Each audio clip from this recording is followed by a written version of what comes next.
بسم اللہ الرحمن الرحیم۔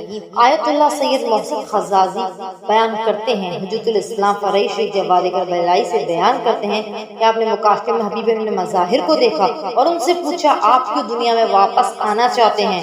فرمایا 3 کاموں کے لیے، مجلس عزا امام حسین میں شرکت کرنے کے لیے، لوگوں کو پانی پلانے کے لیے اور زیادہ سے زیادہ صلوات بھیجنے کے لیے، صلی اللہ علیہ محمد وآل محمد۔ اور اس لیے کہا جاتا ہے کہ حضرت آیت اللہ عظم وحید خراسانی ہر روز امام حسین علیہ السلام سے توسل کے بارے میں فرماتے ہیں کہ ہر روز صبح 3 مرتبہ رو بقبلہ ہو کر صلی اللہ علیہ یا ابا عبداللہ کہو، تاکہ آپ کا نام حضرت امام حسین علیہ السلام کے رجسٹر میں بطور زوار نام درج کر دیا جائے۔ تو ہمارے چینل کو سبسکرائب کیجئے، زیادہ سے زیادہ شیئر کیجئے۔